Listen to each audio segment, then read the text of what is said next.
Hi there, Triang fans.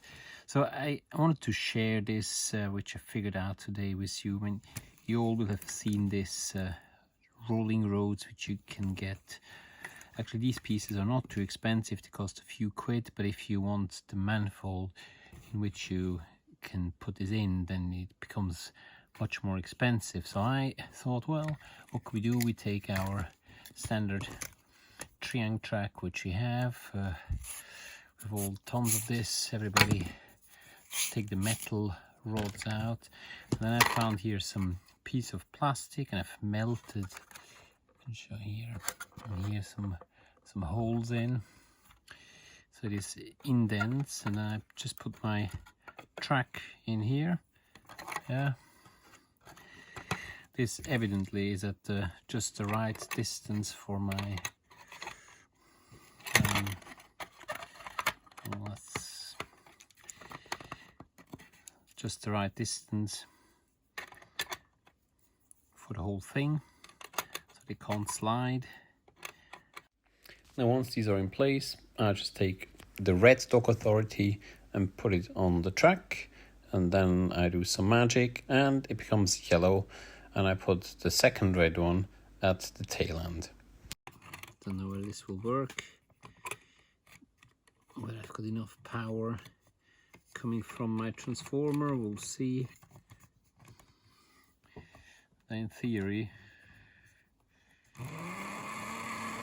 well, the yellow one is running. It's even smoking. I'm not sure that's a good sign. But certainly works. Let's put the red on.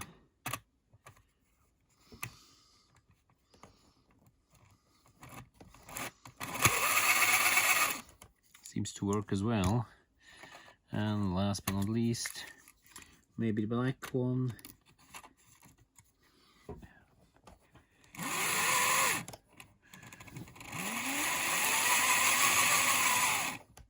think that's quite convincing. It works, doesn't need to be very expensive or very fancy. Just, we're all quite experienced, we know what we can use, and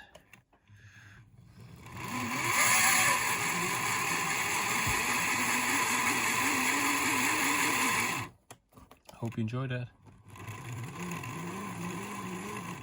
So definitely much cheaper than when you go for the original track holder or rail holder, and in the end all you have to do, you just reassemble your track, because that's what we have. We don't want to get rid of our tracks because we love our Super 4 tracks. They are very versatile, as you can tell here. Here we go, reassembled and locals tested, ready to go. Hope you enjoyed this, and thanks for watching.